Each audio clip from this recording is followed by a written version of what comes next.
Please welcome Atlantic Council Board Chairman John F.W. Rogers.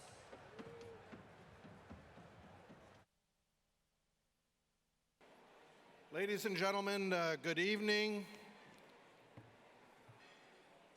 Your Excellencies, members of Congress, ladies and gentlemen, can I have your attention for a moment, if I could just quiet down the hall? I'm delighted to be with all of you tonight as we salute the recipients of the Atlantic Council's Distinguished Leadership Awards. Each year, we recognize a select few who represent the best pillars of our transatlantic relationship, whether as political or policy leaders, business executives, military officers, or artistic and humanitarian champions. What they have in common is that each honoree has made an indelible impact on our world, both in their personal and professional accomplishments, and in their vision for creating a better future with our friends and allies.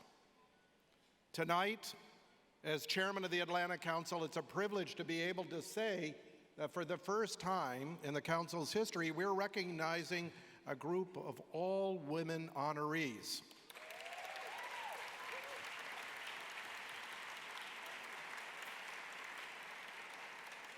And we're calling attention to the rising role of women's leadership in shaping a better world. Now, of course, as we gather to celebrate, we do so at a time when such leadership has seldom, if ever, been as crucial as it is today. And while just last week, the Director General of the World Health Organization declared that COVID-19 was over as a global public health emergency, new challenges continue to emerge. A year to the day since we awarded the people of Ukraine a special Distinguished Leadership Award, the war in the Ukraine rages on, shaping a new era of global competition, exposing fragility in international trade ties, and furthering geopolitical uncertainty. It is innocent people who pay the price for war. Their suffering must not be forgotten. What's more,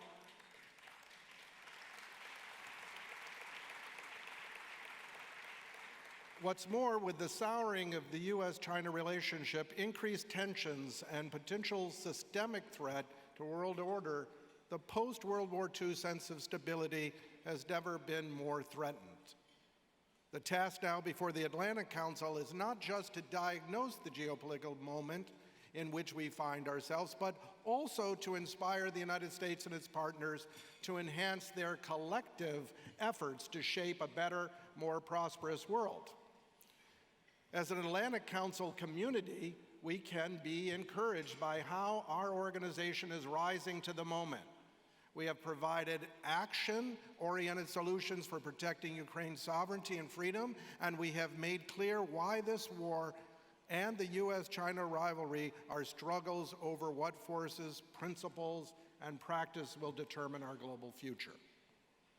As we recognize each honoree at this evening's historic all-female lineup, we do so in an era increasingly in search of role models for women and girls. So tonight, we celebrate not just what each of these extraordinary women have done individually to shape our global future, but what they have done collectively for other women to ensure a better future.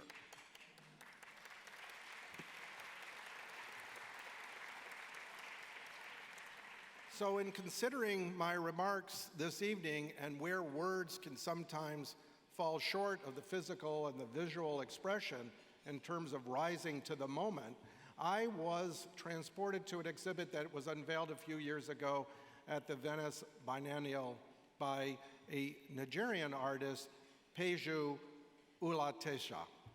She's a Nigerian artist, poet, and writer. You'll see her exhibition here. Now, in her cultural and sculptural installation, Flying Girls, she has called for a more just future for girls and imbued the girls with an immense transformative ethos and power in her moving exhibit. We see a striking collection of 8 life-size figures of girls united in a circle, adorned with wings and surrounded by birds and butterflies, shaping a pattern that appears to be a murmuration. That's a large group of birds that all fly together and then they change direction together. You've seen this when you look up at the skies as the birds switch their line and move. Notably, the butterflies are seen surrounding the figures on the ground, suggesting a metamorphosis as they emerge from their cocoons and prepare to take their first flight. And we seem to be witnessing a powerful collective transformation of sorts coming from within these girls and future women, preparing them for their first flight with a momentum from the ground up. Using this artistic expression to guide the future, the artist, she transports us to a future where identity is shaped rather than predetermined. This is the same transformation that we are witnessing here tonight, a movement embracing and driven by women and girls globally. In Flying Girls, the murmuration is a winding upward spiral, not only enveloping the girls, but also empowering them. The shape is especially significant as the paths of women in leadership roles itself, because those have never been linear. A befitting segue to the personal and professional stories of our honorees this evening. So for tonight's distinguished leaders, it's not just how far they have traveled, but the way they have traveled along their past. Not weighted down by obstacles or cynicism about what's possible, instead buoyed by a single-minded resolve in their vision for what the future can be. One of our honorees, the Honorable Avril Haines, whom we are awarding the Distinguished International Leadership Award, is the U.S. Director of the National Intelligence. She is the first woman in our nation's history to lead the U.S. intelligence community. And given Director Haines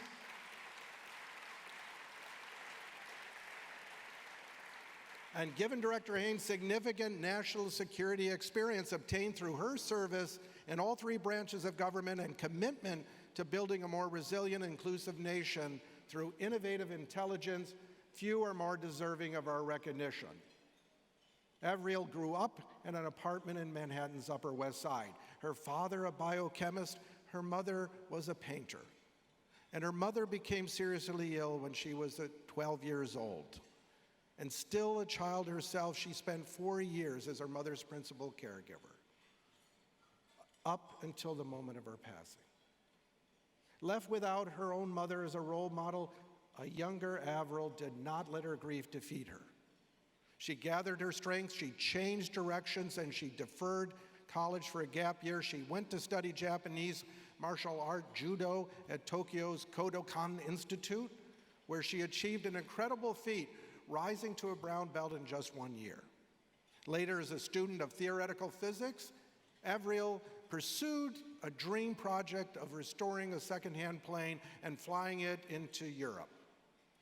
With her flight instructor, she found a 1961 Cessna, and she rebuilt the navigation, communication, and other electronic systems. And not long into their flight, however, they had an emergency landing.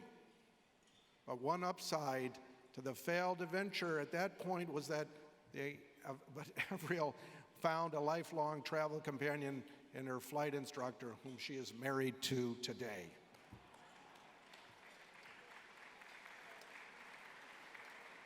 Our next honoree, Dr. Ngozi Okonjo-Iweala, whom we are awarding the Distinguished International Leadership Award, is the Director General of the World Trade Organization. She is the first woman to serve in that capacity, the first African in history to serve in that role. Her more than 30 years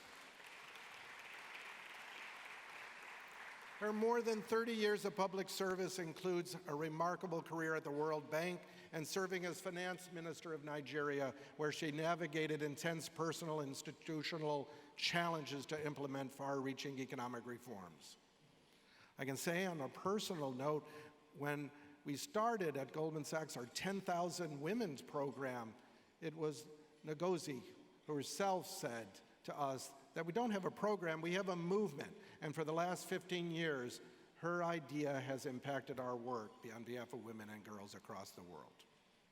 She was born in the Delta State in Nigeria, where her father was the Obi, or king, of the Obi royal family, which makes her a princess. Now, our cultures often assign a narrative that portrays women waiting for a prince to bring some kind of glass slipper to decide if they are fit. Well, she rewrote this, if not demolished that narrative for herself and future girls. She did not wait for a glass slipper. Instead, she shattered the glass ceiling.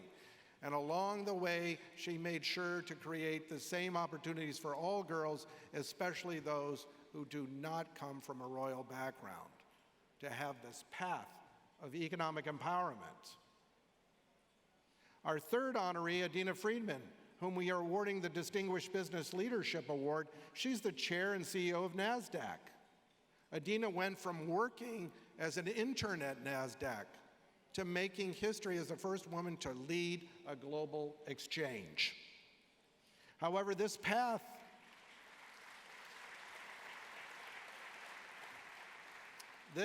from intern to CEO was not a straight line, and after 18 years of working at NASDAQ, she left to join the distinguished Carlyle Group. She became the chief financial officer and managing director and played an integral role in taking the company public during her time there. She returned to NASDAQ. 3 years later, served as its president and chief operating officer, and then she was named the CEO in 2017. And now she serves as chair and chief executive. And as a student, Adina, she was educated in an all-girls private school. And given the stereotypes at the time, she didn't see herself on a path to finance. After watching Sally Ride become her first American woman to go into space, she dreamt of flying high into space and becoming an astronaut. But closer to home, she found a role model in her own mother.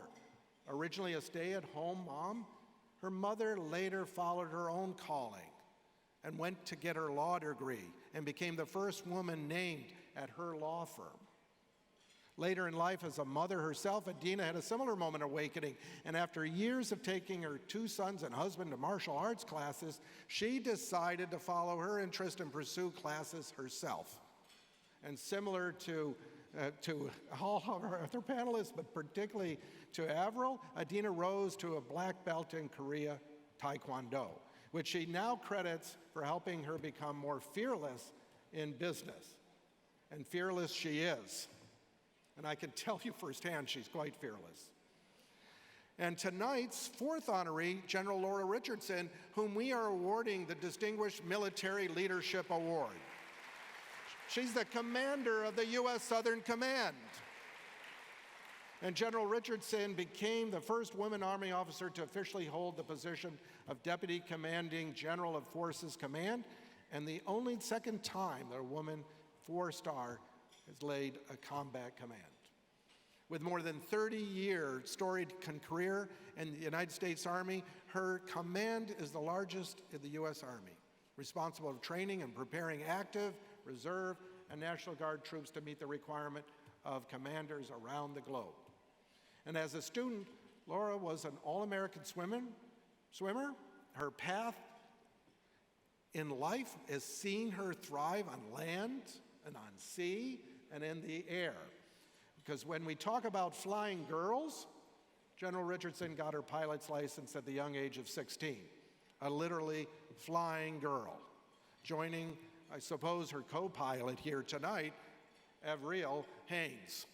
So between the martial arts and the air travel, we see some common central themes emerging, if not symbolic of the empowerment and the uplifting of all women and girls.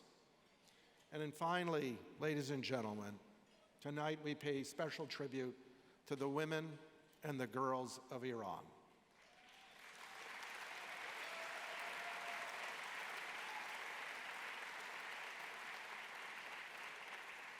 We are awarding the Distinguished Humanitarian Leadership Award by honoring a delegation of Iranian female activists. the tragic death of a 22-year-old, Masha Jina Amini, in the custody of Iran's so-called morality police, has brought the Islamic Republic of Iran's gender discriminatory laws into clear focus, and the subsequent women-led uprising has stirred the international community. It's a privilege to recognize the vast efforts of the activists who will accept this award this evening. Dr. Mahnaz Afghani, the former Iranian Minister of Women's Affairs and President and CEO of the Women's Learning Partnership, who unfortunately herself fell ill and couldn't be with us tonight. Azam Jangravi, one of the girls of the Revolutionary Street, who was arrested for protesting against Iran's laws requiring women to wear a hijab in public. Dr. Merajiz Kar, Iran's women's rights lawyer and writer, and Nazim Noor, Iranian actress, writer, and activist. The bravery of Iranian women and girls in risking their safety to achieve change is unquestionable. And together, this delegation's advocacy, utilization of their public platforms to raise awareness of the circumstances in Iran has been crucial to accountability efforts. In their honor, I wanted to offer just a closing piece, a closing art piece, intentionally using a double entendre on the word peace, as the artistic expression is meant as a global peace offering. The picture that you see here is by an Iranian artist, Shireen Neshat, as part of a collection of black and white photographs of women symbolizing Iranian women's involvement in efforts to improve women's education, increase representation in government, securing new legal rights, and expanding their economic opportunities. In this particular detail, the women's hand, its gesture suggests prayer. And the handwritten calligraphy on the edge of her white veil translates from Farsi, "Give a hand so I can hold a hand." Now this message, "Give a hand so I can hold a hand," conveys a peaceful and powerful message of unity that symbolizes tonight's event, its theme, and all of our women honorees.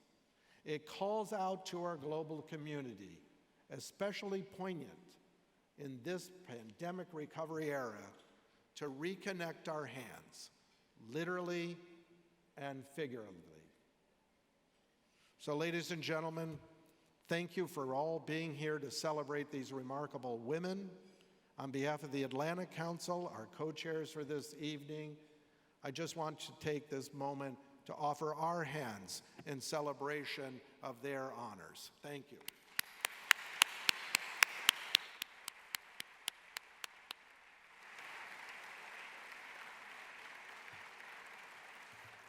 I now direct your attention to the screen for a look at our first honoree.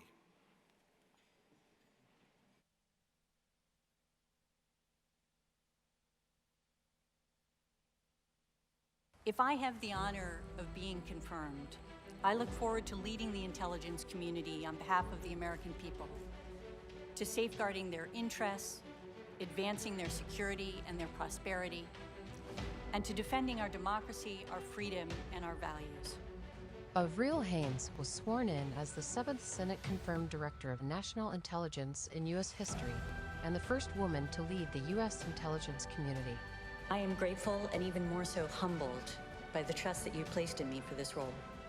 I'm especially honored to be standing not only by your side, but also alongside some of the most talented and inspiring public servants this country has ever seen. She understands the role of intelligence in policymaking and has deep expertise when it comes to working with members of the intelligence community, which include 18 different organizations. Are we paying attention to the resilience of our critical infrastructure and our work? And all of those things are going to be what's going to make us sufficiently agile and flexible to address the challenges of the future. But the people are at the absolute top of that list. And it is fundamental that we get the most talented folks that this society has to offer and bring them into the IC so that they can help us understand what's happening and be prepared for that future. Haines brings intellect, focus, leadership, and dedication to national security policymaking, and has soared to become the respected figure on the world stage.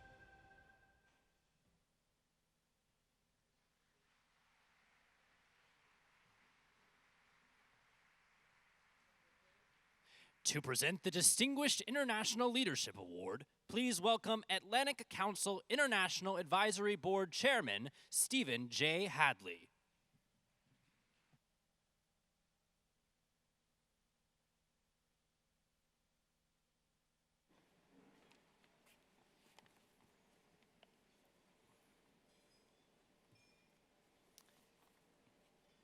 Avril Haines, Deputy Director of National Intelligence, Assistant to the President and Principal Deputy National Security Advisor, Deputy Director of the Central Intelligence Agency. The first woman to hold each of these positions, 2 decades of service in all 3 branches of the federal government. This is the official record of Avril Haines' life as a public servant and her enormous contribution to the safety, security, and prosperity of our nation. But there's another story here of a truly remarkable person. For this story, we must turn to the unofficial record of her life as contained in a Newsweek article dated June 26, 2013. The picture here is of a person with a flair for adventure, an appetite for risk-taking, and an ability to overcome adversity. Some examples. From age 12 through 15, caring for a critically ill parent. After high school, as John mentioned, taking a year off to earn a brown belt at an elite judo school in Tokyo, Japan. Studying theoretical physics at the male-dominated and unwelcoming physics department of the University of Chicago. While in college, working as an auto mechanic, helping to rebuild Subaru internal combustion engines. Fighting her way back from a serious biking accident between her sophomore and junior years of college. The following summer, taking flying lessons in Princeton, New Jersey. Rebuilding the avionics of a 1961 twin-engine Cessna 310 aircraft and outfitting it with extended-range fuel tanks. Taking off in that rebuilt airplane from Bangor, Maine, to cross the Atlantic Ocean. Losing one engine, then the other, to North Atlantic ice and through fog, making an emergency landing at a small airport in Newfoundland. After graduating from college, moving to Baltimore, Maryland, buying at auction an old bar in a then transitional neighborhood, and turning it into an independent bookstore and cafe. Becoming a community activist and pursuing a law degree at Georgetown Law School. Graduating, clerking for a federal appellate judge, and then working in the State Department's legal advisor's office. A 2-year stint working for the Senate Foreign Relations Committee under then-Chair Joe Biden, and in 2011, becoming Deputy Legal Counsel to the President for National Security Affairs. And as they say, the rest is history. An unusual route to the top, but then Avril Haines is an unusual and extraordinary person. All of this by someone described as having a sweet personality, humility bordering on shyness, and a deep empathy for others. Or, as Dennis McDonough, President Obama's then White House Chief of Staff, is quoted as saying, "She is as caring and decent a person as I've ever had the blessing to work with, full stop." A person of humility, intellect, integrity, judgment, and a strong work ethic. Tonight it is a privilege for the Atlantic Council to be able to honor the Director of National Intelligence, Avril Haines. Please join me on the stage.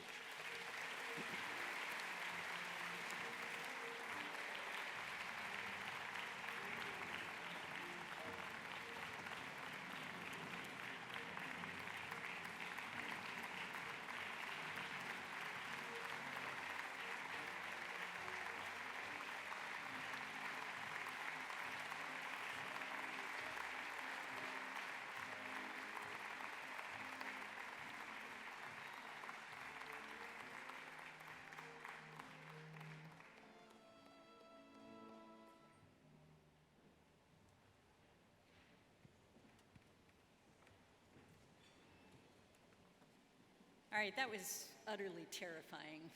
I am just, Steve,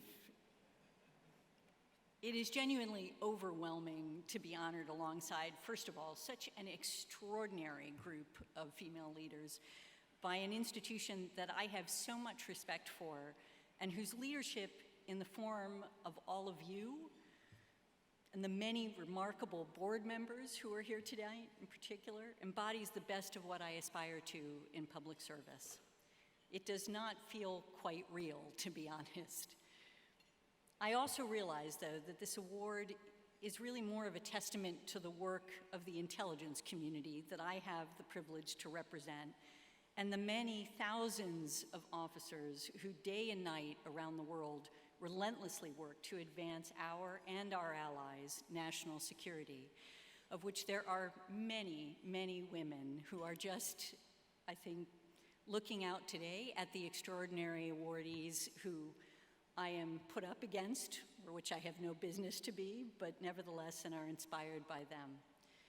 To the council and the board, thank you so much for this honor, but even more so, thank you for the years of extraordinary service that all of you have engaged in, based on our common conviction that a healthy transatlantic relationship is fundamental to the strength and quality of an international system that is capable of addressing today's challenges in a way that is consistent with our values. And Fred, you recently noted in testimony that we're living in an inflection point in our history where US leadership alongside allies and partners will have global and generational consequences, and I quite agree with that perspective. In our annual threat assessment, we talk about two sets of strategic challenges that are intersecting with each other and existing trends to intensify their national security implications in today's world. First, great powers, rising regional powers, and an evolving array of non-state actors are vying for influence and impact in the international system, including over the standards and rules that will shape the global order for decades to come. And second, challenges that transcend borders, including such issues as climate change and global health security and transnational criminal activity, are intensifying as the planet emerges from a COVID-19 pandemic. And further compounding this dynamic is the impact that rapidly emerging technologies, such as generative AI, are having on governance, economies, and communities around the world. And the intersection of these challenges underscore the importance of working together with partners and allies, private industry, organizations like the Atlantic Council, which bring us together and raise the standard of our work on a nonpartisan basis with the belief that through civil discourse we can advance our common cause. And much like you, we in the intelligence community are trying to understand and reflect on the world around us and to provide policymakers and operators with insights that will help them make better decisions. But we know that interactions with those outside our community who will test our hypotheses, provide alternative perspectives, identify our biases, and challenge our underlying assumptions are absolutely critical to our success. We know that the success of our mission depends on our ability to work with others across a range of fields and disciplines, and it requires us to engage with diverse voices and perspectives from all backgrounds and walks of life, voices and perspectives that are here tonight as a hallmark of what the Atlantic Council represents, demonstrating the degree to which you can and do enrich our daily work. In short, thank you for your tremendous dedication to global cooperation and for bringing together the right people to solve some of the world's most pressing problems. And thank you again for this incredible honor, and congratulations to the other recipients, all of whom really outclass me. Thank you.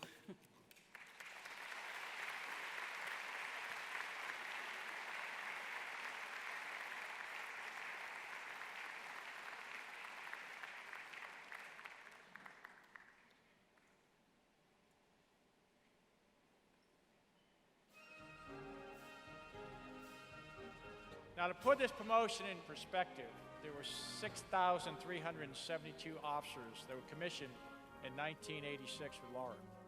And of those, only 47 became general officers of any rank, and only 5 achieved the rank of general. So that's a selection rate of less than 0.07%, a very impressive accomplishment. We're building a shared neighborhood where every woman, no matter her background, her race, her education, she can climb as high as her hard work can take her. Army General Laura Richardson flew helicopters in Iraq and led an assault helicopter battalion. Else in the military can you be a helicopter pilot, work at the White House, work at the United States Capitol, work at the Pentagon, and lead American sons and daughters in combat? Leading Army North in welcoming our Afghan guests to new lives in the United States. Our Army, our nation are in good hands with Laura Richardson leading.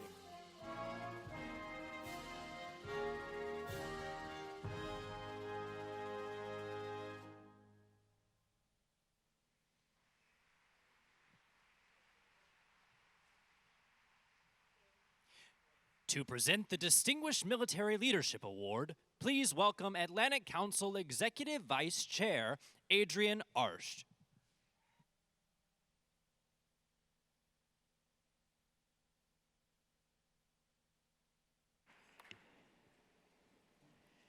It's really such a pleasure to be here to present this next award to someone whose life and career have been dedicated to the protection and prosperity of each of us here tonight. Now let me provide a bit of context for you. How and when did I meet General Richardson? I attended the change of command at Southcom in October of 2021 to celebrate the retirement of the Southcom commander, Admiral Craig Fowler. And thus, I met the incoming commander, Laura Richardson. And as a footnote, Craig Fowler has become a distinguished fellow at the Adrian Arsht Latin America Center and the Scowcroft Center for Strategy and Security here at the Atlantic Council. General Richardson has served in the United States Army for the past 37 years. She leads by example, showing others, in particular men, that it's possible to forge a path many would deem impossible. From an early age, General Richardson set goals that few would think achievable. She earned her private pilot's license by the age of, I was told 15, John said 16, but you get it. Don't you love it that 2 honorees were pilots before they could vote?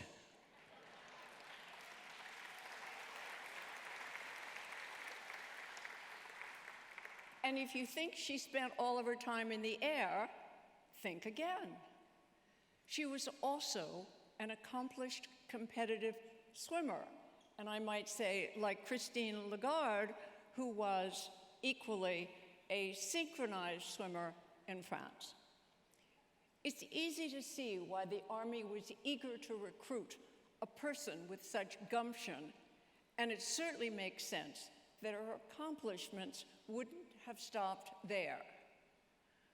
From commanding an assault helicopter battalion in combat in the 101st Airborne Division to serving as the Chief of Army Legislative Liaison to the U.S. Congress, and now as a decorated 4-star general, she has consistently earned accolades for her contributions.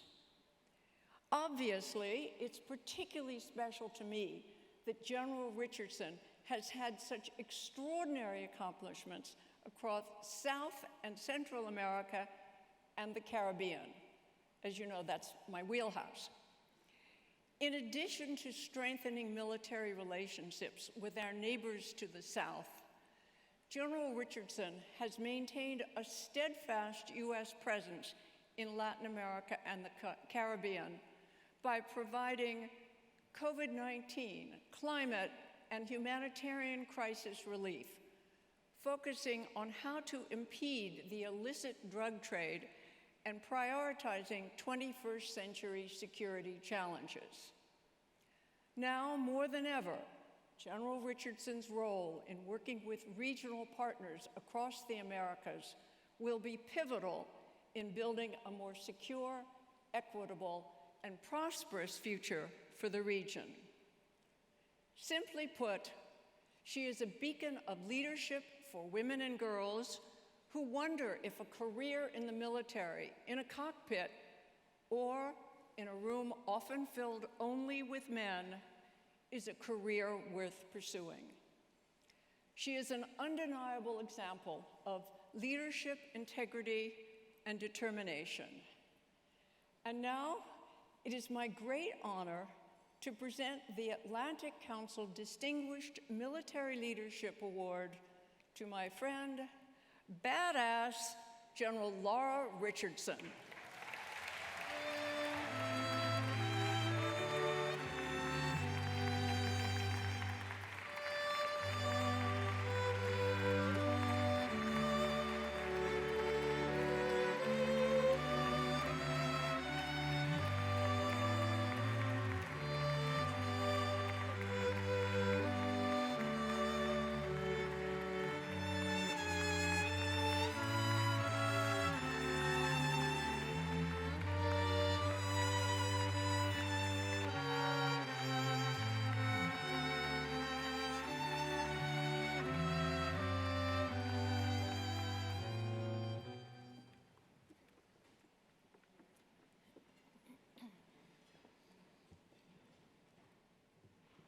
Well, good evening, and thank you. I'm deeply humbled to be here this evening, and I'm honored to serve this great nation in uniform and to represent the men and women of America's armed forces. Adrian, thank you for introducing me tonight. I, like many others, are so grateful for your example and your life's work in giving back. Everything you do through the Atlantic Council's Adrian Arce Latin American Center make this world a better place. Thank you for your leadership and your friendship. To the Atlantic Council, I am enormously grateful to receive this award this evening. A special thank you to Chairman John Rogers and CEO Fred Kemp for your exemplary leadership and the amazing work the Council does day in and day out to provide in-depth analysis on overwhelming, complex issues across our globe. As the 32nd Commander of the United States Southern Command, I can tell you that we have benefited immensely from the in-depth analysis for 6 decades that the Atlantic Council provides. I'm proud to say that U.S. Southcom will celebrate its 60th anniversary on the 11th of June this year.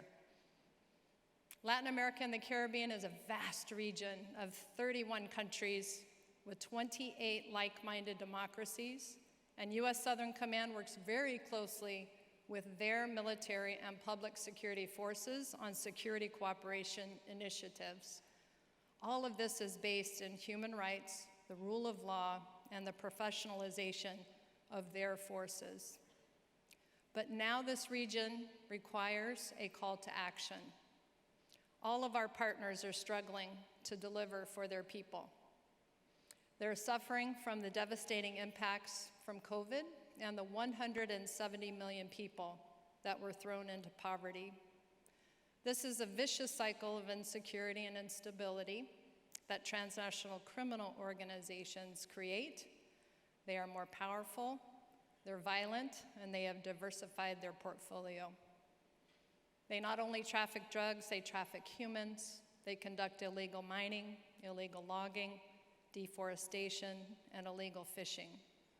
This, combined with climate change, severe droughts, extreme storms, and 7 million Venezuelans who have fled into an already desperate Western Hemisphere, is causing people and families to leave their homes for a better life in historic numbers of irregular migration. If that weren't enough, this desperate situation allows the Chinese Communist Party to step in with its Belt and Road Initiative under the disguise of investment, but really to extract the country's critical infrastructure. With its debt traps of loans, shoddy work, cost overruns, and bribery of senior officials.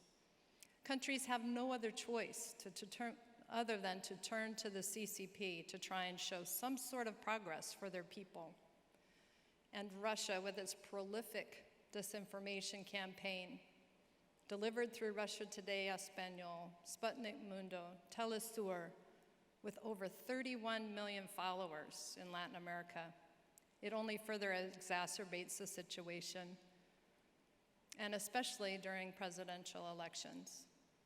But there is a solution to these complex challenges, and it starts with the United States, because Team USA is committed to democracies across the globe.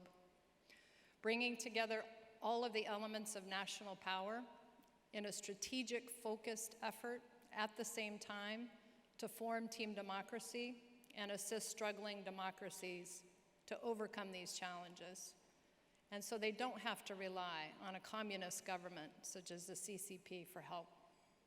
It's diplomatic by having our US ambassadors confirmed and in the seat, economic through our private sector investment, which we need to bring to bear and showcase, military, which I represent with US Southern Command, and informational by flooding the information space and capturing the narrative with what Team Democracy is doing for partner democracies in the region. As you can tell, I'm very passionate about this topic and about this hemisphere. President Biden says that in his national security strategy, that no region impacts the United States more than the Western Hemisphere. I agree, and this region is our shared neighborhood, and good neighbors take care of each other. I'm honored to accept this award on behalf of United States Southern Command and on behalf of the 28 democratic Western Hemisphere military and public security forces who are working overtime every day on the stopwatch to deliver safety and security for their people. And what a privilege to be recognized tonight alongside such amazing women who have accomplished so much. This group is a representation of how far we have come, but also a reminder of how much more work there is to be done. Tonight, I stand in awe of the courage and the resilience of all Iranian women and girls.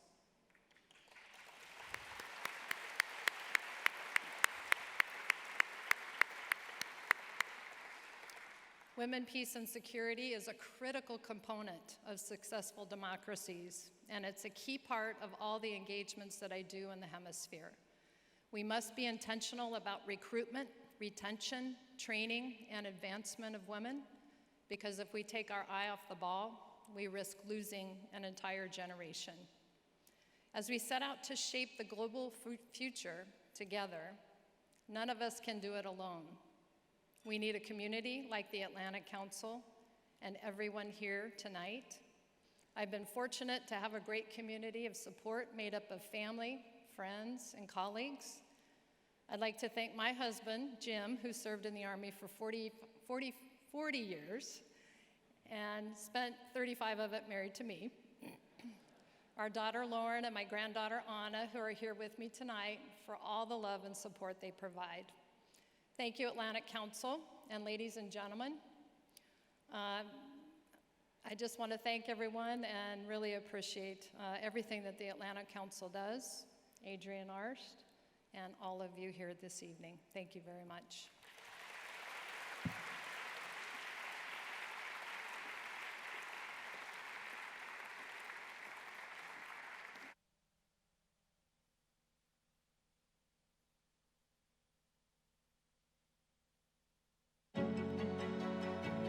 Adina Friedman is an extraordinary example of leadership in business.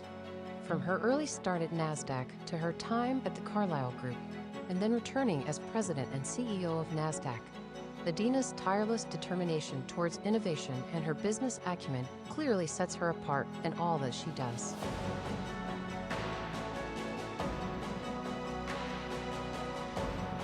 At the end of the day, my job is predicated on making NASDAQ an incredibly successful business for the long term. And whether I'm a male or a female, that's what I'm going to be measured on. That's my report card.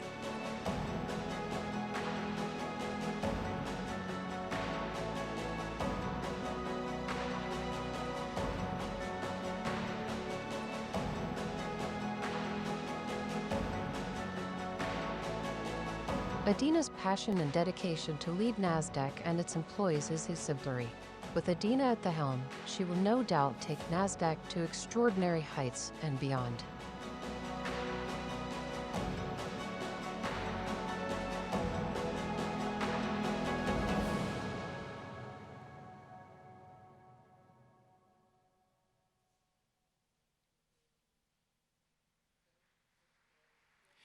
To present the Distinguished Business Leadership Award, please welcome co-founder and co-chairman of the Carlyle Group, David M. Rubenstein.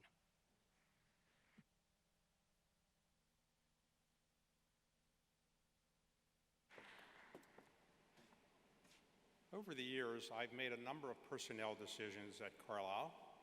I hired a young man out of Harvard Business School, Glenn Youngkin, and he was okay. I don't know what he did. He decided to leave. I hired another person out of government, Jay Powell. He decided to leave also. I don't know what he's doing either.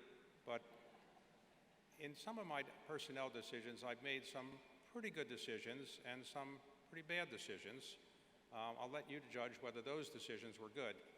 But there was one person I interviewed once who was simultaneously the best personnel decision I made and the worst personnel decision I made, and that was Adina Friedman. And let me explain. Carlyle was looking for a chief financial officer, and we interviewed a number of people, weren't happy with any of the people we saw, and then I interviewed Adina Friedman, and in 10 minutes I said, excuse me, I called my partners and said, stop all the interviewing, I've just spent 10 minutes with a person, this is the perfect person. She's smart, experienced, hardworking, and she really knows finance, and perfect. And so we immediately hired her, and she served as our chief financial officer in a period of great growth for our firm, and she helped us go public in 2012. At that time, I thought she would, if she stayed, she would wind up probably running the company at some day, and she was extremely talented, but she told me that she had an offer not too long thereafter to go back to the place she'd previously been, NASDAQ, where once she did some interim job, she would wind up most likely as the CEO, which she did in 2017. And the worst personnel decision was we let her go, in the sense that we should have said, become the CEO of Carlyle now. The founders, get rid of us, put her in. If we put her in, the company would be much more valuable today than it is, and we're doing much more successfully than it is. That was my worst personnel decision, is letting her go back to NASDAQ. Because let me tell you what she's done at NASDAQ. When she took over at NASDAQ, the market capitalization was roughly $11 billion. Now it's roughly about $28 billion. So it's up about 146%. Their stock is up about 144%, or 15% a year. And honestly, Carlyle has not gone up 15% a year. So many times at night I think about what a mistake I made to not let her be the CEO right away. But she's done better things, and she's done a terrific job, and she has a great future. I thought she should be the Secretary of Treasury in the beginning of this administration. I told a number of people we should finally have a woman be Secretary of the Treasury. Finally they found another woman who was available, and Adina was not really interested in leaving, and she was really interested in continuing to run NASDAQ. And she's done a great job there, but there are other great things in her future, there's no doubt, because she's so smart, talented, knows how to get along with people, and what she's done for NASDAQ is not only increase its market value, but she's made it more than an exchange. Many of you who are not in the business world may think it's like the New York Stock Exchange. It's not. It does have an exchange element to it, but it provides enormous amounts of technology to exchanges around the world, and it has technology relating to cyber technology and cybersecurity that is really second to none. So she's really modernized the exchange, she's made it global, and she made it one of the most admired companies in the financial service world. So, as I've said to some of you before, perhaps you've heard me say this, it is a strange situation that in our country, when we had about 3 million people in this country. We produced George Washington, Thomas Jefferson, James Madison, John Jay, Alexander Hamilton. Now we have 330 million people in the country. Where are the George Washingtons and the Thomas Jeffersons and the James Madisons? Well, I've often thought they were in private equity. But actually, there is one person who is not in private equity who is as good as the people that I just mentioned, and that is Adina Friedman. Now, wouldn't it be wonderful if we had a president of the United States someday who would be, a great financial executive, somebody who's run a company, knows how to get along with people, very smart, respected all around the world. And so someday, I think that Adina Friedman will be the first female to be president of the United States, which would be a good thing. Now, the principal problem with that is she's about 4 decades too young. You need to be about 75 to 80 to be taken seriously as president, so she's got a long way to go. But mark my words, at some point we'll have a female president, and I think her first name is going to be Adina. Adina, thank you for everything you've done for Carlyle, and thank you what you've done for our financial service system around the world. Could you please come up and accept the award?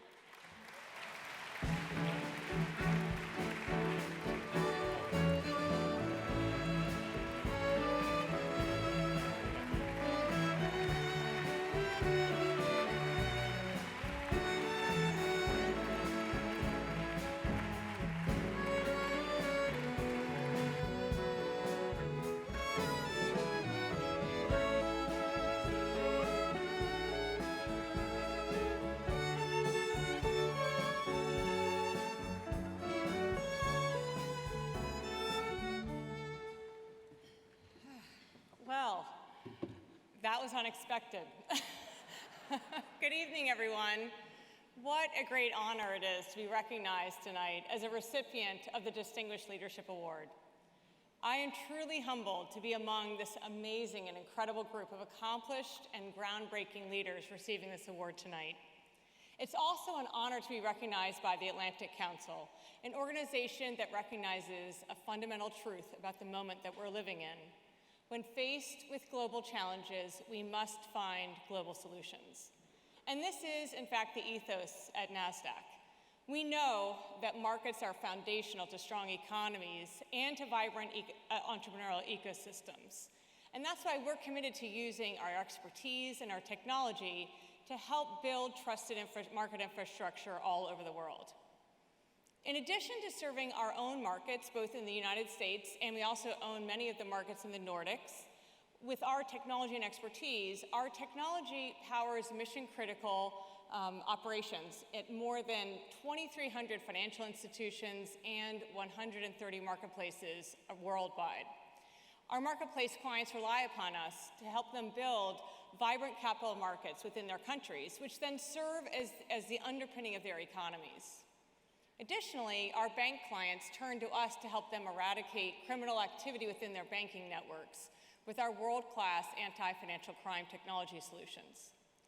While our technology serves many economies in the established markets, such as Switzerland, Japan, Singapore, to name a few, we are very proud in the emerging markets as well. We serve markets in places like Indonesia, Thailand, Chile, just to name a few as well. We have many markets in the emerging world. And then there we can support their efforts to bring in more foreign investment through well-functioning, high-integrity, and vibrant capital markets. And that kind of reach and that kind of responsibility is what makes our team at NASDAQ really excited to get up every single day, come to work, and to power markets for the future. It's also what drives our commitment to becoming the trusted fabric to the global financial system. So I want to thank all of you here. I want to thank John Rogers. You have been such a supporter and a friend over many years. I also want to thank my husband, Mike, and my best friend, Nancy, who's here tonight. It's so nice of them to join me for this. And I want to thank all of you for this great recognition. Thank you very much.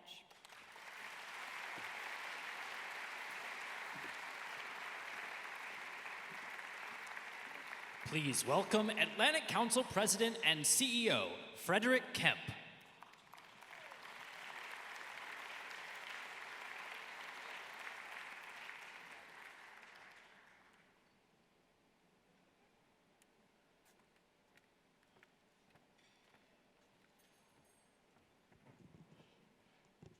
How exciting it is to be here yet again.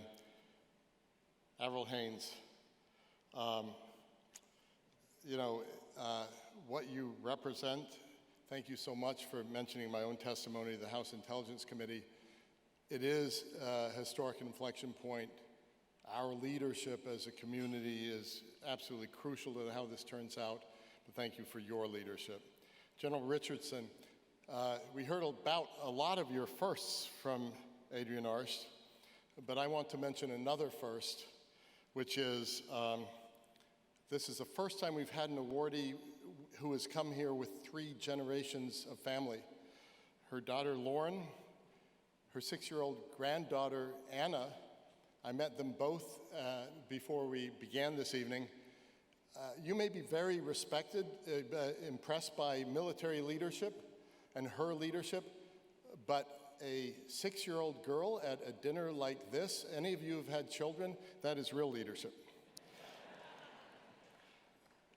Adina Friedman and David, this is the first time we've had a presidential nomination at the Atlantic Council dinner. I really want to salute our chairman, John Rogers, for his inspiration at the beginning of the evening, putting all of this in context, and thank you as well for your leadership as chairman of the Atlantic Council.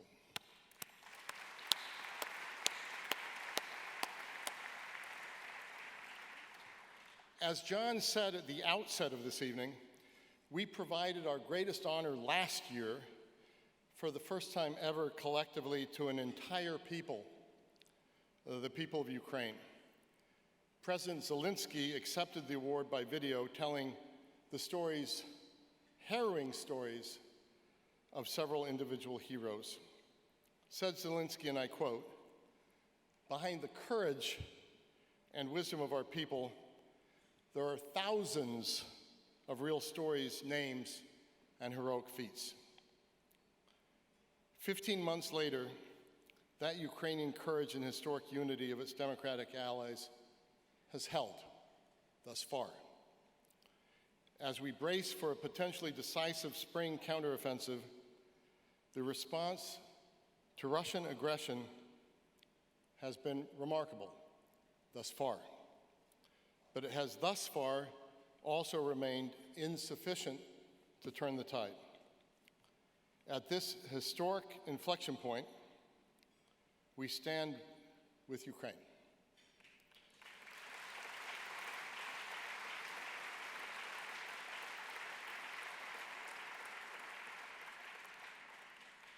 We are resolute in our commitment to this generational fight for freedom, democracy, national sovereignty, and a global system based on the principles, institutions, and values that the Atlantic Council has defended for more than 60 years. As we affirm our commitment to Ukraine tonight, and as we head into the dinner break, I am honored that we are joined by a remarkable Ukrainian pianist, Miroslav Mikolenko, who will perform for us as we prepare for our break. He was born in Kiev and began studying piano at the age of 6. In 2017, at age 13, he and his family moved to the United States to continue his studies.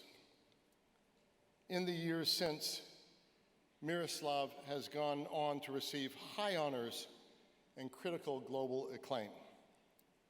He will perform Melody, the greatest piece by the Ukrainian composer Miroslav Skorik. It was scored for a heavily censored Soviet war film in 1982, and the very piece of music was meant to find a way and a better way toward freedom. So with that, Miroslav, it's our honor to hear you play this remarkable piece of music.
Please enjoy your dinner.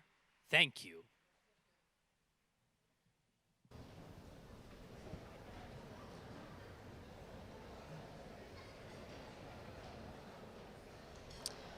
Good evening. I hope you're enjoying the evening so far. I'm Guy Sunia, the director of the Strategic Litigation Project at the Atlantic Council, and we're coming live to you from the Anthem in DC. We are delighted to be honoring the women and girls of Iran this evening for their heroic activism over the past 8 months, leading anti-government protests in the country to demand their basic human rights and dignity. You'll hear from 3 incredible Iranian women honorees tonight who will be accepting the award on behalf of Iran's women and girls. You'll learn more about them when they accept the award later this evening, and I encourage you to watch a panel that they recorded earlier today at the Atlantic Council, and you can learn more about them there. The panel was moderated by PBS NewsHour's Ali Rogan, and we encourage you to watch it. After we take a break from the live programming here tonight, there will be lots more that will come ahead. The live show will return in about an hour, where we will present an award to the director of the World Trade Organization, and the Iranian activists will join us live. Thank you.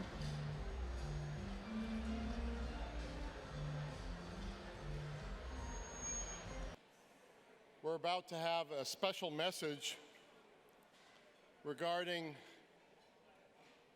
the reporter Evan Gershkovich of the Wall Street Journal, who was arrested in Russia just doing his job. And we have here to give you that message Almar Latour, the CEO of Dow Jones, the publisher of the Wall Street Journal. I'll say a little bit more about him in a second. The famed American basketball coach John Wooden, who, as you know, is a very famous transatlanticist. That's actually not true, but he is a famous basketball coach. But the famous basketball coach John Wooden once said, quote, "The true test of a man's character is what he does when no one is watching." Perhaps it is Almar Latour's character that I most admire about him. His personal decency, his integrity, his humility, his consistency of devotion to the First Amendment and to our journalistic craft has been unflinching, whether as a young reporter or as one of global journalism's most influential executives at Dow Jones and the Wall Street Journal. Oh yes, I think I should reveal my bias. Almar, in 1995, was my intern. He worked as my intern in Brussels when I was the managing editor of the Wall Street Journal Europe. A prime case study of Almar's character is how he is now championing the ongoing global response to the imprisonment last month of Evan, the Wall Street Journal reporter in Europe. Almar's been on the front lines as a reporter. I've been on the front lines in various war zones as a reporter. If you've done that, you feel even more deeply than you would otherwise about what it takes to defend the First Amendment, and then what it takes of all of us to respond at a moment like this. With great pleasure and great affection, ladies and gentlemen, welcome to the stage my friend and also an Atlantic Council Board Director, Almar Latour.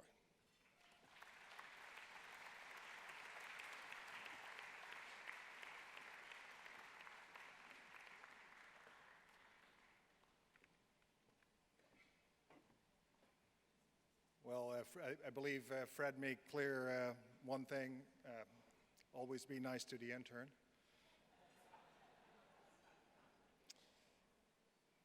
So thank you, Fred, and thank you, Atlantic Council, and thank you, everybody here, for your brief attention, and congratulations, amazing honorees.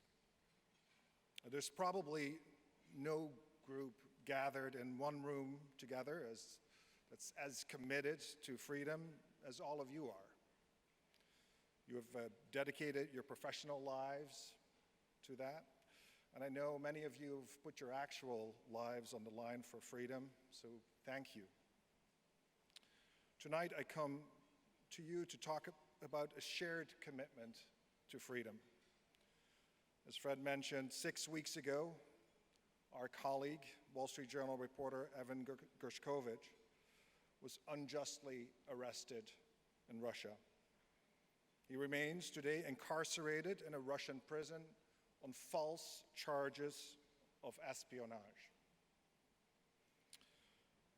Ever since, we are so grateful for the outpouring of support from colleagues and partners around the world, from the US administration, including the White House and state, and from all of you here today. And just today, actually here in Washington, we saw more bipartisan support for Evan as 70 members of Congress wrote a letter to Evan directly, condemning the time that was stolen from his life and vowed to continue fighting for his release. As all of you know, there was no espionage. He was merely doing his job. Evan is an accredited reporter dedicated to explaining the evolving story of Russia to the world. Not only did Russia take away one man's freedom, but his arrest is also an assault on a broader freedom, and that's the freedom of the press. And as we all know in this room, there is no free society without free press. Sadly, Evan's case is the latest in a long and very disturbing trend. Reporter Austin Tice was kidnapped in Syria almost 11 years ago and remains missing today.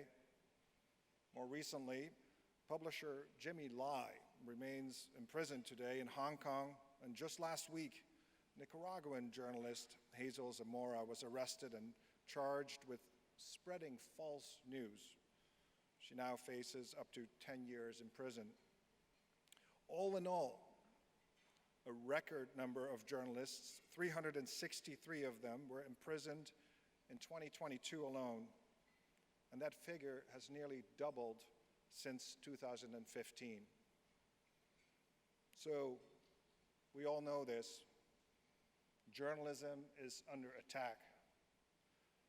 Like Vladimir Putin, dictators around the world are determined to stamp out independent reporting, and we cannot allow them to succeed.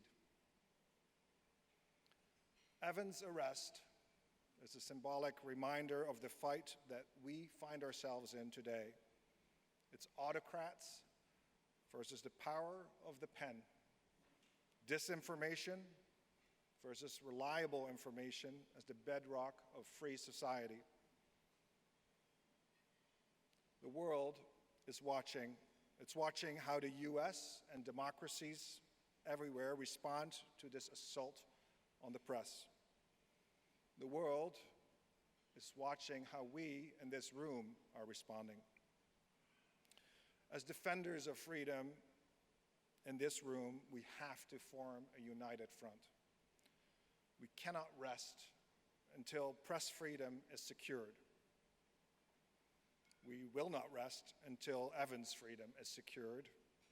He and others like him need to come home now.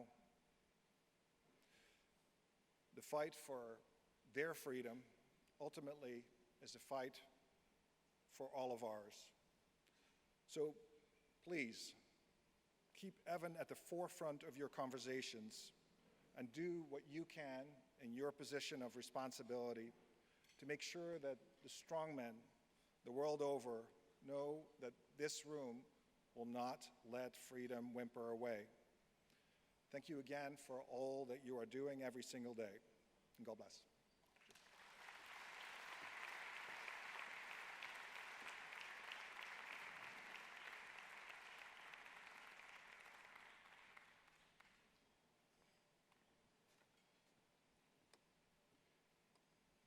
Thank you for that, Almar.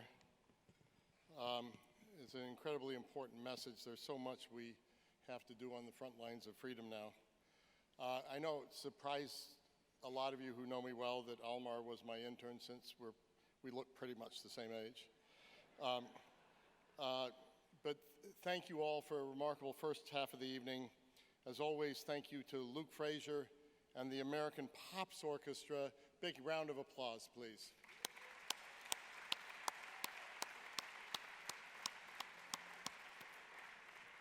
And also to the remarkable Robert Pullen and Nouveau Productions for the staging, and to the breathtaking Atlantic Council team that put all this together.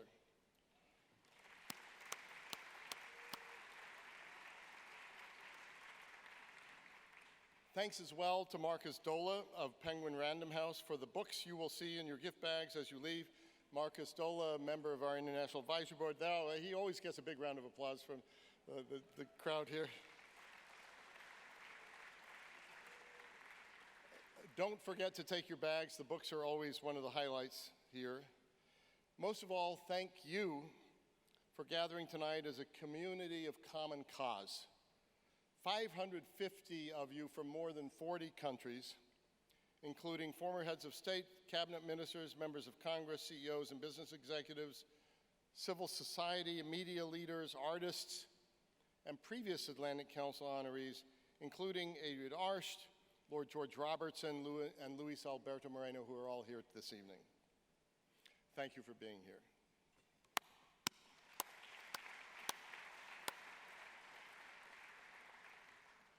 It was nearly 43 years ago this summer that I arrived in Poland at the beginning of the Solidarity strikes as a young correspondent, as a very young correspondent, covering a story that would change Europe and I believe would also change the world for the better. I was sent to Poland by my employer at the time, Newsweek magazine, to cover rapidly spreading national labor unrest of the Solidarity movement that united not only 10 million members, but all of that country of 39 million, and then millions more across the entire Soviet bloc that were looking for sparks of freedom and hope to change a long period of oppression. I only came to appreciate the freedoms that were my American birthright as the son of German immigrants when I witnessed close up an entire country that was risking everything: their freedom, their jobs, their safety, to attain the freedoms that I had taken for granted. It was a time for me, at a very young age, of dark foreboding, fear of Soviet invasion, and even worse oppression, but also it was a time of opportunity and ultimately would bring about the collapse of one of the most oppressive systems history has seen. I feel that same sense of foreboding and opportunity today as we watch Putin's war, Russia's war in Ukraine.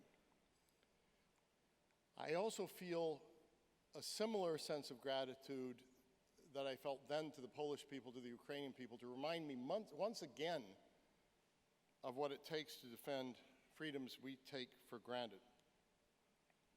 Yet, in Poland, the trick was stopping an invasion and then ultimately attaining freedom that was not theirs. In Ukraine, it's defeating the invader that is trying to rob the freedom that has been spreading and to reverse a period of hope that was set off by the triumph at the end of the Cold War. It is a historic inflection point of breathtaking significance. Putin's war in Ukraine has shown a bright light on the fragility of the post-World War II order that has sustained peace and stability on the global stage for nearly 8 decades.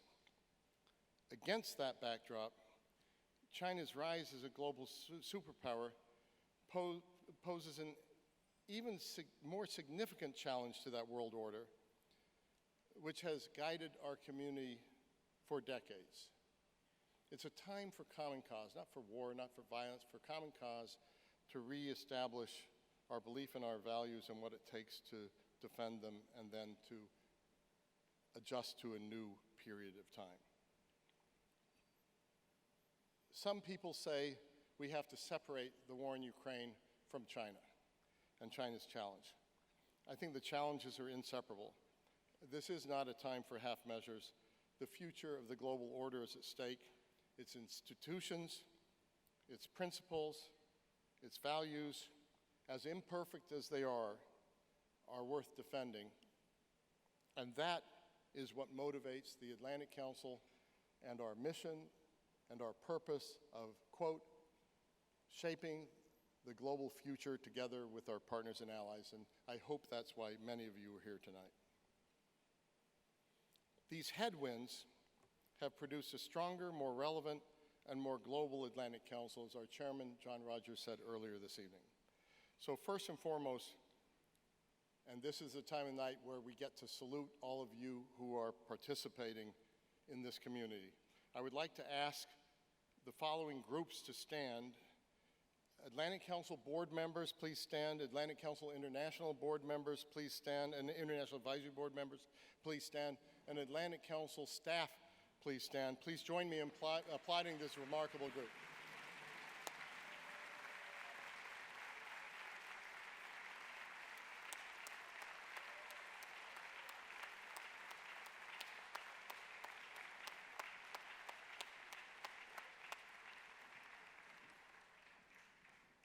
God, I'm so lucky to have my job.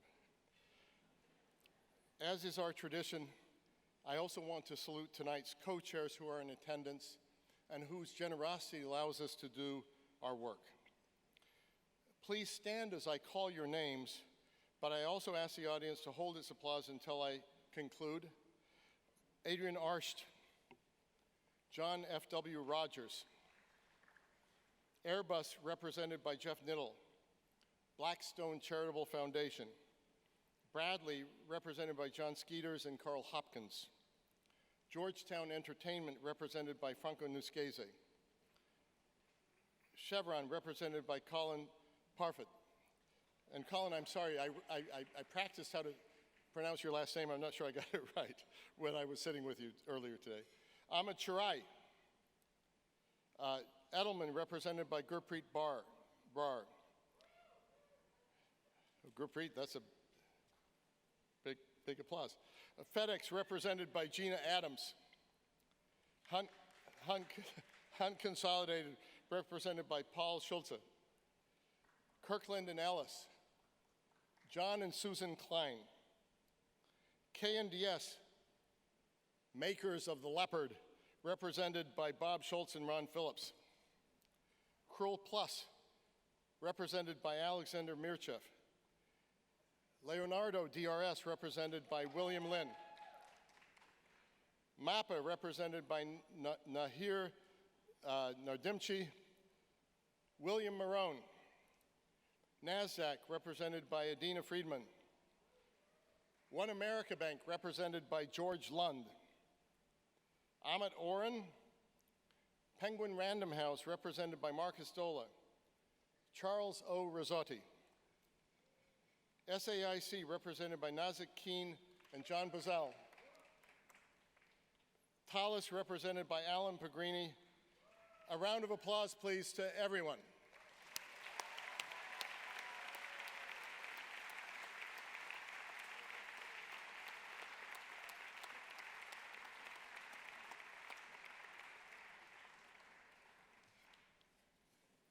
And finally, please applaud yourselves, 550 people from 41 countries, for being here at this historic time to salute these remarkable honorees and to support our work. Thank you so much to all of you.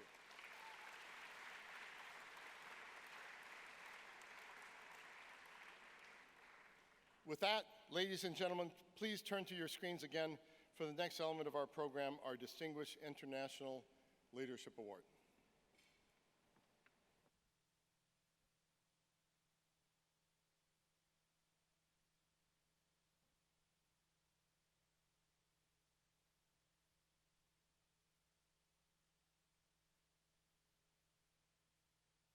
Dr. Ngozi Okonjo-Iweala is a renowned global finance expert, an economist, and an international development professional with more than 30 years' experience working on 5 of the 7 continents around the world.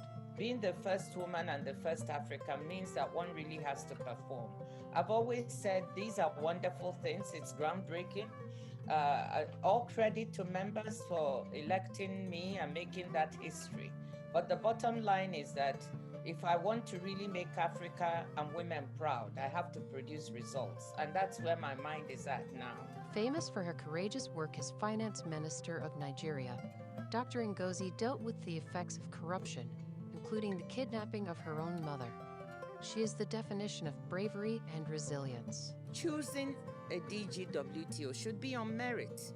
If that person happens to be a woman, great. If she happens to be African, great.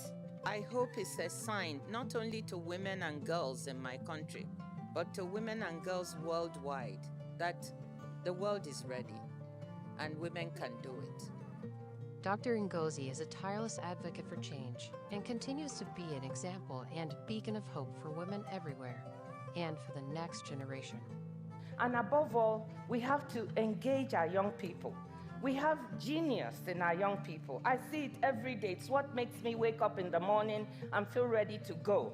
We have to unleash the genius of our young people, get out of their way, support them to create and innovate and lead the way. And I know that they'll lead us in the right direction.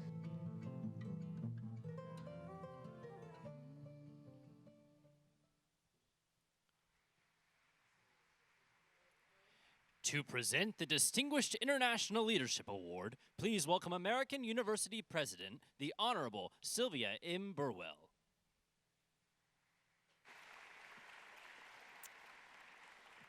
Thank you. It's an honor to be here. I am particularly proud to celebrate the first all-women slate of Atlantic Council Distinguished Leadership Awardees. I have had the honor of knowing Dr. Ngozi Okonjo-Iweala for over 2 decades. We first crossed paths when she was the finance minister of Nigeria, and I was working at the Bill and Melinda Gates Foundation. And we collaborated to improve health and increase economic well-being on the continent of Africa and beyond. And since then, we've had the opportunity to work together on many other economic and health issues. And over the course of our friendship, I have been lucky to bear witness to her dedication to service, her incredible range of abilities and talents, and her warmth as a human being. Ngozi and I recently sat down together for a discussion at AU's School of International Service.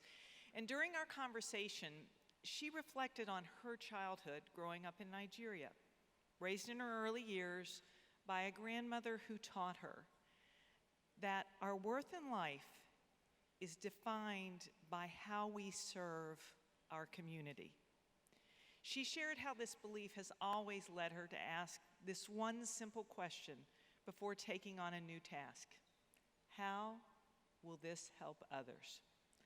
Ngozi has carried that commitment to community through her time when she first came to the United States as a teenager to go to school, through to her work as a 2-time finance minister in Nigeria and foreign minister, the first female in both positions. Her 25 years of impact and record-breaking at the World Bank included the $49 billion International Development Association replenishment of concessional resources to assist poor countries.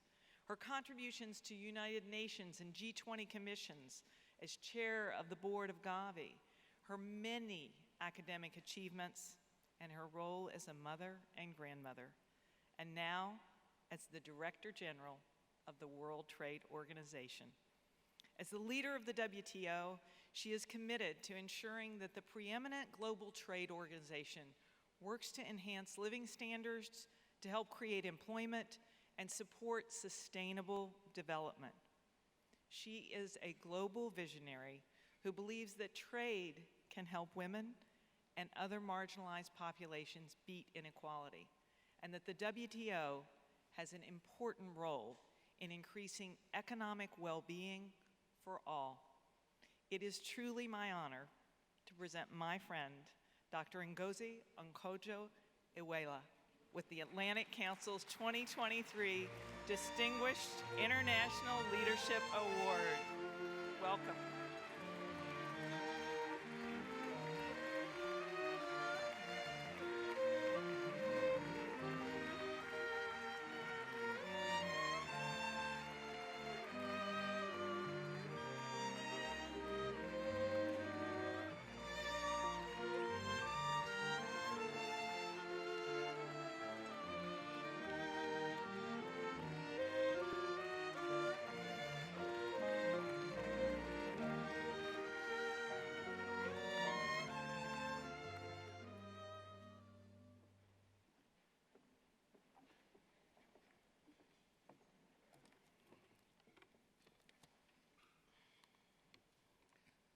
Well, good evening, everyone, and thank you, Sylvia.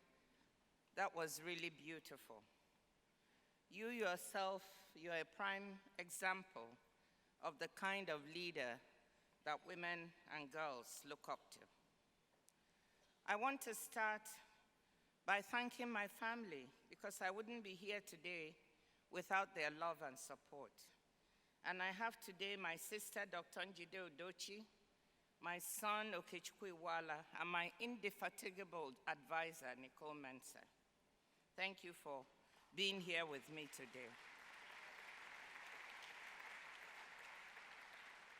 Chairman Rogers, President Kemp, dear Fred, thank you so much for this recognition by the Atlantic Council. Thank you for the work you do to make the world a better place. And thank you in particular for the work you're doing in Africa with Ramayade, trying to look at the glass half full rather than the glass half empty, at the innovation, the creativity, and the wellspring of knowledge in the continent. Excellencies, ladies and gentlemen, it's wonderful to be here tonight, and when I see familiar faces like Luis Alberto, like Melan, it really makes me feel at home. Thank you for this immense honor. I'm humbled to share this podium with the sterling cast of women that we've seen today. I don't know if Avril Haines remembers, but when I was competing for the job of WTO, I had the occasion to ask her for advice. I was introduced to her by someone, and she was absolutely supportive and helpful. Thank you. We live in what feels like an era of unending crisis. When I talk to young people, they're on edge. Instead of hope, there is fear. Fear for a future of uncertain jobs, climate crisis, and geopolitical tensions that could escalate into catastrophe. In this kind of world, we all need to sit up and take action. We must believe that there's still reason and room for hope, that there's a more prosperous, more sustainable future for people everywhere. In a world of doom and gloom, we must remember the positives. So my message to you this evening is that in our uncertain world, we need multilateralism more than ever. We need places where nations can come together and truly interact even when they disagree. In fact, especially when they disagree. The World Trade Organization is one such arena, a platform where nations, including the United States and China, are able to engage on the trading relationships that deliver benefits to and connect the lives of billions of people each day. We need to shore up the multilateral institutions we have instead of taking for granted the services they provide. Yes, of course, these multilateral institutions, the WTO included, need to be reformed to be fit for purpose for the 21st century. But we must bear in mind the good they've done for 3/4 of a century. This cannot be wished away. The WTO and its predecessor, the General Agreement on Tariffs and Trade, GATT, helped deliver 75 years of what, by historic standards, has been an era of peace and unprecedented prosperity. Over 1 billion people were lifted out of poverty, not only in China but elsewhere. Trade helped deliver decades of disinflation for central banks and brought a wider selection of more affordable goods to consumers in the US and around the world. Yes, there were job losses, but not all were due to trade. Technology played a large part, as did the failure in some countries to deploy active labor market and social policies on the necessary scale to deal with dislocation. At the WTO, some of our biggest successes go almost unnoticed.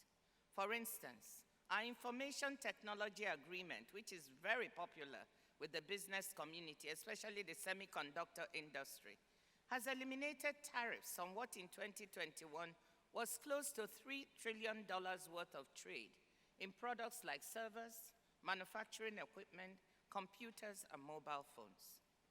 The physical goods and capital investment that power the digital economy would be significantly more expensive without it.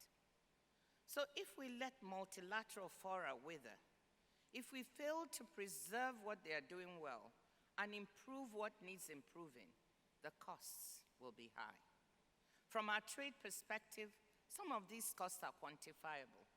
For instance, WTO economists estimate that if the world economy decouples into two isolated trading blocs, it would reduce long-term global GDP by at least 5% from the current trend. That's a much bigger hit to output than what advanced economies sustained after the global financial crisis. And we know how that played out. Poor countries and their development aspirations would be hit hardest. So my message to you today is to support multilateralism. Support strategic interdependence, not overdependence. Back the WTO to complete the reforms it's now undertaking to be fit for the 21st century. And the multilateral trading system, underpinned by a reformed WTO, can continue to deliver for the world. I want to thank the members of the WTO for their work, my staff in Geneva, and all of you for making this possible today. Thank you so much from the heart.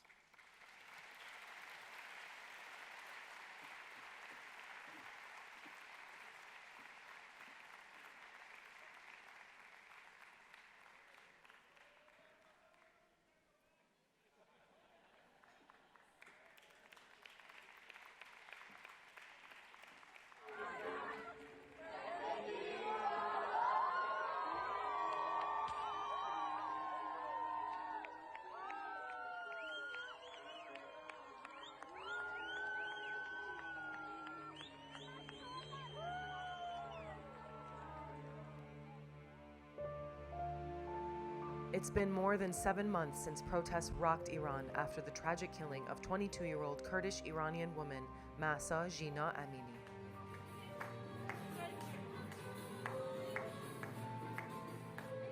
After her name became a trending hashtag from Iran and beyond, Amini's death sparked global condemnation.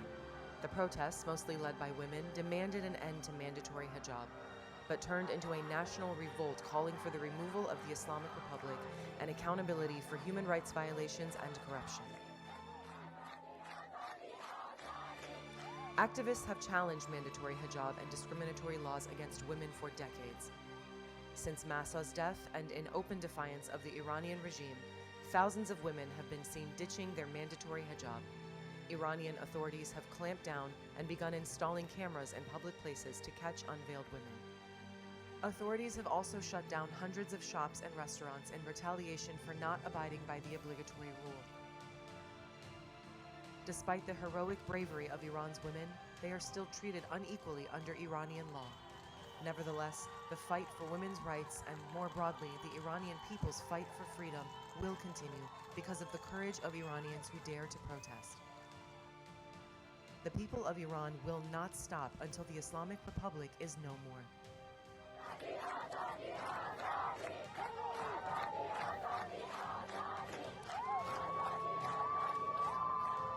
For Nika, for Sarina, for Jina Mahsa, for freedom.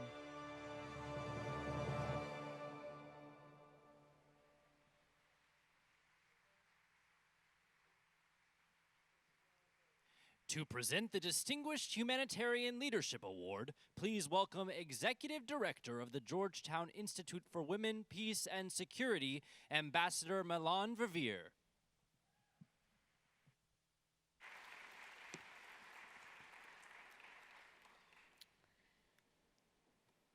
What a glorious celebration this is this evening of women's leadership. Thank you, Atlantic Council. And congratulations to all of the honorees. I also want to thank the Atlantic Council for the impactful work the Council does every single day and the difference it makes around the world. And one of the many places in the world our focus needs to be is on Iran. Last September, a young Iranian Kurdish woman, Masajina Amini, died after being held by the brutal morality police for, in their eyes, wearing the mandatory hijab improperly. Her death sparked an unprecedented protest movement across Iran that continues to this day. Young women were on the front lines of the massive peaceful demonstrations, and they were quickly joined by students and university communities, by men and women of all ages from all walks of life. They joined together for an end to the repressive regime and its dictatorial rule. They have been willing to risk their lives for a cause bigger than themselves. Thousands of protesters have been detained. Schoolgirls have been poisoned for their activism. Many others have been assaulted, imprisoned, and killed. And executions are increasing. The women of Iran continue to be catalysts for change. In fact, they have been on the front lines for decades. Their demand for woman, life, and freedom cannot be extinguished and has challenged the very foundation of the regime. We stand in solidarity with these brave and resilient women, and many around the globe have been doing what they can to raise their voices. Some, for example, have recently joined the call to remove Iran from the UN Commission on the Status of Women, given the regime's draconian restrictions on women's rights and imposing egregious limits on their freedom and human rights. Thanks to a worldwide effort, the UN vote was successful. And tonight, we stand together with the women and girls of Iran. And to accept this award on their behalf are courageous women leaders in their own right. Azam Jangravi is a human rights advocate and former political prisoner. She is primarily known for being one of the so-called Girls of the Revolution Street during the 2017 Iranian protests against the compulsory hijab. Dr. Morangiz Kar is recognized globally for her defense of women's rights and human rights in Iran. She is truly a giant in her field, a lawyer, widely published author, scholar, and activist. And she too has been persecuted by the Iranian regime for her efforts to promote equality and to end discrimination against women. And Nazanin Noor, an Iranian American who has used her platform as an actor and writer to advocate for human rights in Iran. And she has been a champion for women and girls there, active on social media as well.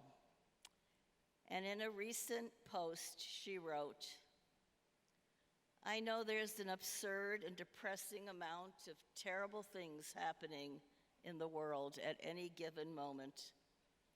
But please, don't leave the Iranian people to fight this regime alone." And you will hear from her shortly. May I ask the women to please come up on the stage.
Good evening. Dr. Afkhami was not able to join us this evening as she is a bit under the weather. However, I would like to read to you her acceptance remarks on our collective behalf. Thank you to the Atlantic Council for the tremendous honor of this leadership award representing the women and girls of Iran who are fighting for freedom and equality. Distinguished guests, it is a privilege for me to accept this award on behalf of the millions of mothers, sisters, and daughters in Iran who, at great personal risk, are pressing for a brighter future. The seeds of Iranian women's liberation were planted over 100 years ago. In 1906, Iranian women took an active part in shaping the constitutional revolution that transformed governance and political participation in the country and in the region. Over the next 7 decades, Iranian women helped move Iran to a democratic, participatory system that was inclusive of religious, political, socioeconomic, and other minorities. In 1963, Iranian women, many of whom were choosing to delay marriage, enter a profession, even attend college, were granted the right to vote. In 1966, Iranian women successfully launched one of the most influential and powerful national women's organizations in the world. The Women's Organization of Iran would influence Iran's leadership at the 1968 UN International Human Rights Conference and the establishment of INSRA, the UN's Research and Training Institute for the Advancement of Women. In 1975, Iran passed the Family Protection Law, which remains to this day one of the most progressive and comprehensive in the Middle East and in much of the world. Among its reforms were women's rights to divorce, guardianship of their children, and childcare for working women, among others. In 1979, exactly 2 weeks after Khomeini came to power, his very first decree was to nullify the Family Protection Law. He then also banned women from many jobs and from obtaining college degrees in over 40 disciplines. He banned contraceptives and brought back polygamy, forced veiling, and segregation of women and men. To this day, the clerical leadership of the Islamic Republic has hinged on the repression of women. Time and again, the regime's response to women's calls for greater freedom has been swift and brutal. But the extraordinary women of Iran have persevered. From the 1 million signatures campaign in 2006, where activists went door to door gathering signatures in favor of women's equality, to later pushes for employment opportunities and fair elections, women have been in the vanguard demanding change. Sparked this time by the senseless death of Mahsa Jina Amini, calls for women life freedom are still blazing across the nation. Today, women and men are marching side by side in support of a revolution that was launched by women and girls. And I'm going to pause right here for a second. I'm going to go off script because of a recent development yesterday, and I would like to inform the room of this, that the Islamic Republic was appointed chair of the United Nations Human Rights Council Social Forum. This year's theme is technology and the promotion of human rights. This comes in the midst of the United Nations Human Rights Council fact-finding mission, where they're investigating human rights abuses and atrocities committed by the Islamic Republic against their own people from September of 2022, when this revolution began. It comes amongst internet shutdowns and throttling of internet so that the world cannot see the atrocities that are being committed by the Islamic Republic. It comes as the Islamic Republic uses technology to surveil women using facial recognition technology to send fines to anybody that is seen wearing improper hijab. This comes among 2 young men, Youssef Mehrad and Sadrullah Fazeli Zadeh, who were executed on charges of blasphemy and apostasy for using technology and a social media app to discuss religion and atheism. I respectfully implore everybody in this room to use platforms that you have to publicly condemn the UN's position in appointing the Islamic Republic to this social forum. The Islamic Republic and human rights is an oxymoron, and it's a slap in the face to the people of Iran that have been brutalized, oppressed, and tortured for them to sit on this forum.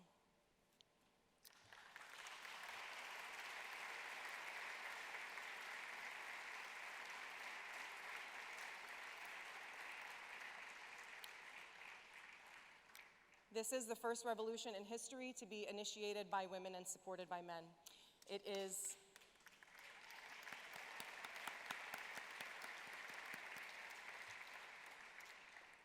the result of the work of the thoughtful, dedicated women who, a century ago, were open to learning from each other and from the rest of the world about rights and freedoms and how to achieve them. Their history shows a worldview that is worthy of the fact that women are half of the world's population, and that they train and raise the children of both genders. Their unique success is based on a holistic approach that reflects the reality of the lives of the majority of the people of the world, and that allows for dialogue and interactive decision-making. The success of this revolution, which is modern in its goal and in its language, slogans, and approach, promises that with the expansion of communications technology, Iranian women's latest struggle finally brings the promise of a truly global movement on which, at this moment, is in dire need of collective action, and we can all agree on that. As the protests in Iran continue, from a distance, one day's events can be hard to distinguish from those of the next. It is easy for the sacrifices of the protesters to disappear from the headlines. On their behalf, and on behalf of individuals fighting for freedom everywhere, including here in the United States, I implore you to continue your solidarity.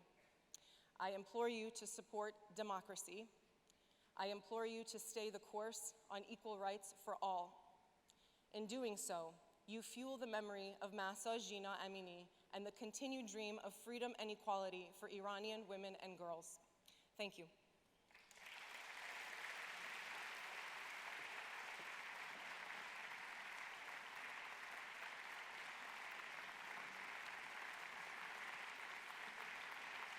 Once again, Frederick Kemp.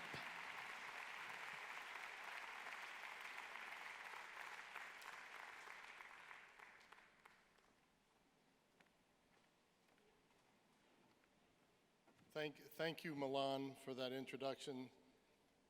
Thank you, Azam. Thank you, Dr. Carr. Thank you, Nazanin, for that wonderful message.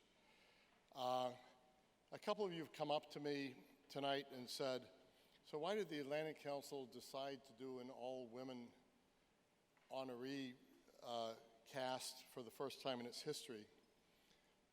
We have a wide-ranging nomination process. Many of you are involved in it. We have a selection committee that's very discerning. The simple answer is it just turned out that way. These were the best leaders we could possibly identify.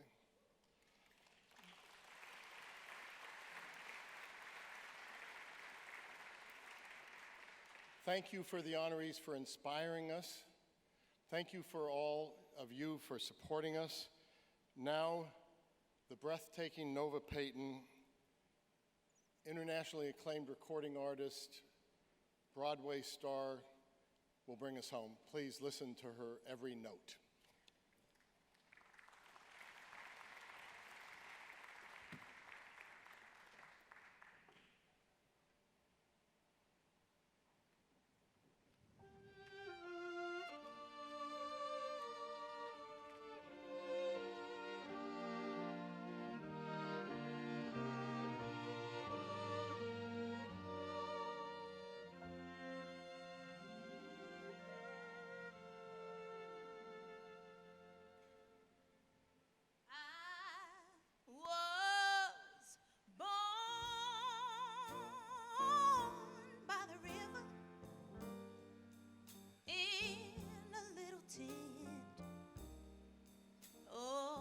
Just like that river, I've been running ever since.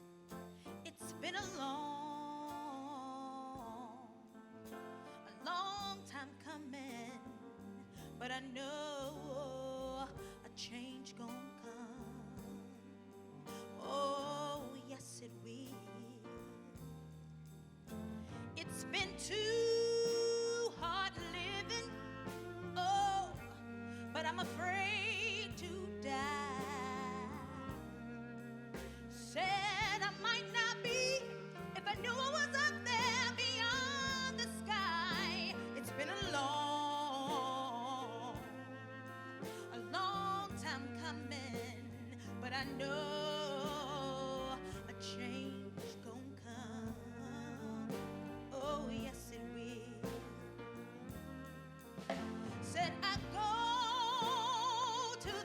movies and I go downtown,